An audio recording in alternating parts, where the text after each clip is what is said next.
Hello clan members, welcome back. As I had promised that I was going to come back, guys, let's go back to the North Gauteng High Court, where it took about almost 3 hours for them to come back after Mr. Mnisi had requested an adjournment so that he can speak to Legal Aid Board regarding the matter that he had brought to court this morning regarding accused number 3, Mr. Mncube, and his solitary confinement application that he needs to do as advised by Judge Rata. So it turns out that there is something now that is going on. He did not explain when the court resumed this afternoon what exactly that is now happening, but I'm suspecting that Mr. Mncube is going to be removed from solitary confinement on the basis of his constitutional rights. And I think that the Legal Aid Board is definitely going to make that application for Mr. Mncube so that he is now officially removed from solitary confinement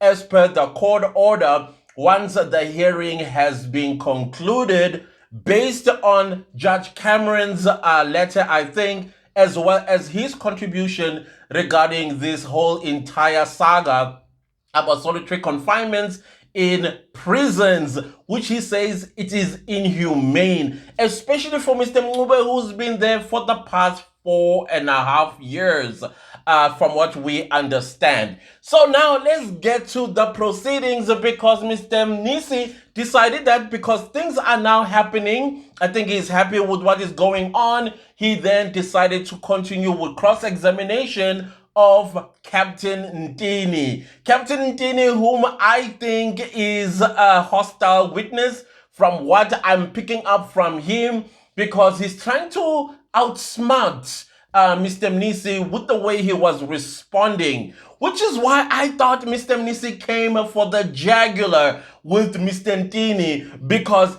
he ended up basically looking him in the face, even though I feel like Mr. Mnisi came this close to say, you are here to contribute to the fabrication of this case.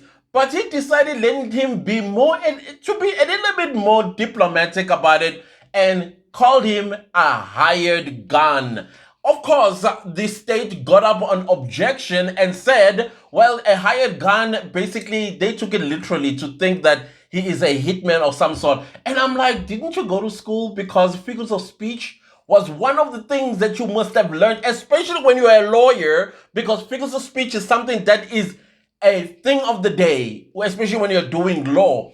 And I was like, well, that is very embarrassing for Mr. Sibanda to actually stand up and object to this terminology, hired gun, until Judge Rata said it. The first judge to ever say that was Judge Davis in 1994 in a judgment that he made. So I'm thinking that, of course, he was basically siding with Mr. Mnisi on this one. Like, there's nothing wrong with this word because it's in the judgment. It was used in the judgment, and it is also used by other entities as well in the legal fraternity field, or whatever the case is.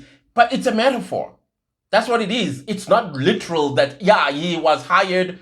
But I was like, Mr. Sibanda, seriously, that was embarrassing. I don't want to lie. This reminded me of a time when I got in trouble at work. And this is also the first time I realized that the kind of education that I was getting was not exactly the same kind of education that, this is no offense, I'm just telling you my story and my experience. And the education that was taught in township schools, for that matter, or maybe let's say in schools where predominantly were known to be black schools. Like, I was taught figures of speech from grade 9. And then turns out that some of my colleagues who went to like township schools, they were never taught figures of speech in English, even though they did English as a subject. And so I had said something in a metaphoric way. They took it literally, and then they went and complained at the HR. Turns out the HR himself was also a person that did not go to Model C schools, where figures of speech are the order of the day. Or to cut a long story short, it turns out that when the so-called disciplinary commission was happening, the panelists were like, that's a metaphor. It's not literal. So this whole thing, it was dismissed. So he took it upon himself, which I liked, to teach himself about the English language and came to the realization that there is this thing called figures of speech.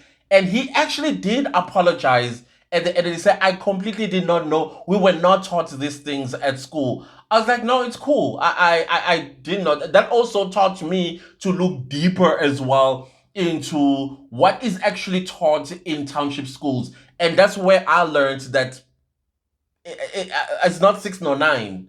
We were taught something totally different. They were taught something totally different. Same goes with the type of books and literature that we were reading, they were not reading, including Shakespeare. Anyways, I digressed right there. I digressed. The reason why I'm laughing is because in the video once I used the word I digressed, and somebody came and attacked me because my friend and my colleague on YouTube, Mzansi Unfiltered, uses I digress. It's an English word. It does not belong to anybody. Anyways, let's continue. So Mr. Mnisi, when he opened his cross-examination, he basically questioned Mr. Ntini about the process of opinionists writing affidavits. Like, were you supposed to write an affidavit as a person that Mr. Mangena came to ask for confirmation? Well, he says he gave an opinion. Of course, Mr. Mnisi went deeper and even pulled out some receipts that actually you are not an opinionist. You were a confirmist, if there's such a word. And because this is what Mr. Mangena told this court, it's on record that he said he came for confirmation. You are saying you gave an opinion. And then, of course, Mr. Ntini tried to play. I don't know what game he was trying to play because it actually made him look like he was evasive, extremely evasive to a point where I even thought he's being hostile. But let's not go there. Let's go, and I'm jumping here because I really want to talk about this point. He proceeded to contradict himself in the most... Do I say stupid? Because he was adamant that he tested the bullets. He tested 8 bullets and they all showed similar signs. And then this is where he made the big mistake. This is where he made the big mistake. He says, then I chose the ones that were more clearer. So then the question is, if you shot 8 bullets, why did you take a random bullet instead of taking the one that is more clear? When he says he took the one that is more clear, in my head, I'm like, sir, you are just telling this court that the results are inconclusive because some were more brighter than the others. And he realized this mistake, and then he tried to correct his cause and said he then picked up. And I knew in my head I was counting down either the state or Judge Rata to come to the rescue of the witness. And it, like a clockwork, the judge came in. And then he's like, oh, one is more defined and one. And I'm like, sir, it's on record already that the witness is basically agreeing with the defense expert, the ballistic expert of the defense, that this was an inconclusive result, that this is the gun that fired those bullets, because there's no way. He's supposed to have said all of them had the sign and then he just picked up just one random bullet, because that's how confident he is. Now, but then let's talk about a scientist who does not document his work. I mean, I did science. I may have done it at high school level, but we were taught that when you're doing a scientific experiment, you must record it, document it. They use all these words so that Someday, when you are asked about the process that you took and the results thereafter, you are able to account for them. How did you come to that conclusion? But no, this guy says, well, I don't remember. All I did was look into those bullets and then I shot some. The lining were there or whatever, the groves were there. I took the one that had the brightest of them. I'm just paraphrasing here. And then he was like, oh, shoot. Because now the question is, so if you took the one that is, let's say, the brightest, for lack of a better word, all the other ones are not as bright as that one that you picked or the ones that you picked? So meaning that all the other ones are basically saying inconclusivity. And Ratak tried to rescue the witness, but Mr. Ntini, like I said previously, he is now not addressing the judge as the judge. He is saying the court. Because when he uses the word court, do you notice how Judge Rata shuts down and keeps quiet? I think that is actually a smart move, Mr. Ntini. And then after that, Mr. Ntini came to Mr. Ntini and said, listen, you took how long again to do this examination and confirmation? No, opinion. He says, well, on the 22nd of July, and yet Mr. Mangena almost took him a week.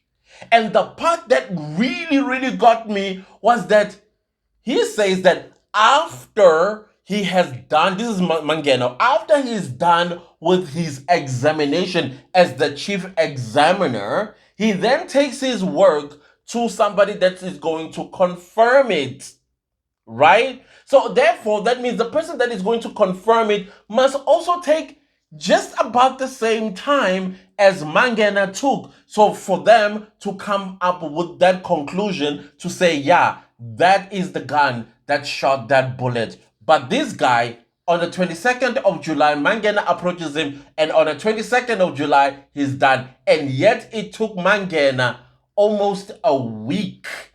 And the part now that I said it got me is that Mr. Mangena, even when he came to Mr. Ntini, he was still working on his examination because he only started writing his affidavit on a Friday. So that means the 22nd was on a Wednesday, the 23rd on, so the 24th on Friday. This is when he started writing his affidavit because he's supposed to have written his affidavit after he was done with his examination, which obviously it is a discrepancy on its own against the protocols and the processes and all of that stuff.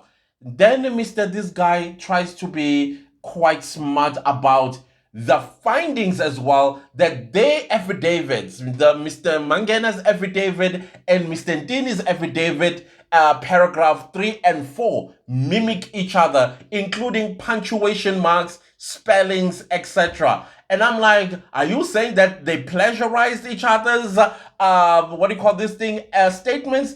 And then he tried to be clever because he's been caught once again. And it's like, well, there's a format that the ballistic uses to write affidavit, but there's no way that your wordings will be the exact same, even though you have a specific format for ballistic experts to write. There's no way that you're going to say exact same thing, because with punctuation marks, it can be a little bit tricky. With punctuation marks can be tricky. I think the only punctuation mark everybody is confident with, it is the full stop. The comma, the inverted commas, the semicolons, dashes, nobody really quite, unless you are an English major or you are an English teacher or you have really, really good English command where you know where these punctuation marks go in. So now to have two people who, in fact, their affidavits, well, allegedly, their affidavits mimic each other on paragraph 3 and 4, to me, that was a giveaway. That is why I felt that I agree with Advocate Ntini when he told the witness that you are a hired gun, meaning that his job, he's there to clean up any damages that were caused by the chief examiner, that is Colonel Mangena, on the stand, so that he saves his reputation, possibly even his job. Because the people that are above them, they now have the obligation to now question what was said in court regarding this case. And I don't know what the consequences are, but there should be consequences nonetheless. Right. And then the part that also really made me giggle a little bit was how Mr. Mnisi acknowledged the witness as an expert and he trusts his expertise and stuff like that. But the witness continuously said that it was his opinion. That's why he didn't write down his opinion. That's why he did not write down. So obviously he was reducing himself from being an expert to an opinionist. I remember in my notes I wrote expert versus opinionist. And then Mr. Mnisi is like, well, you are just an opinionist because you did not document anything that you did, and yet science is about accuracy. And so if science is about accuracy, that means you must also be able to account for every step that you took. Not now when you understand and realizing that you just twisted yourself and held yourself in this web of lie, or caught yourself in the web of lies, and now you are trying to correct things. It's too late. You are a hired gun, meaning that you are there to do damage control. That's basically what Nisi was saying. So basically, those are the things that I picked up in today's cross-examination. As you know, the cross-examination by Advocate Nisi did come to an end. And Mr. Ngumalo said he did not have any questions for the witness, as well as Mr. Mishololo said she does not have questions for the witness. And therefore, the state indicated that they are going to do re-examination. And he asked if they adjourn until tomorrow, where they are going to to re-examine the witness. Only goodness knows what they are going to say in trying to correct some few causes. I think they're going to focus a lot on the contradiction. That the ones that Judge Rata tried to interject and say, oh, this is what he meant, it's a matter of language. I think they're going to focus on that so that he corrects it on record what he meant by which is quite funny. I don't think that train has gone, as far as I'm concerned. It's on record that this was an inconclusive result coming from the third. He says he's an opinionist, not an expert, which is quite funny. Other than that, the matter, it is adjourned until tomorrow morning at 10 a.m. And we'll be right there to see what the re-examination is going to be about, as well as who is the next witness. I cannot wait. I will see you guys obviously tomorrow, but before you go, do not leave this video without liking. Like, guys, please like the video. Highly appreciate you for liking. And also, if you like us here, please consider subscribing and click the bell notification so that you get notified every time I upload a new video. And thank you so much for the super thanks, guys. I highly appreciate them. And what's the last thing? Watch the ads, please. Please.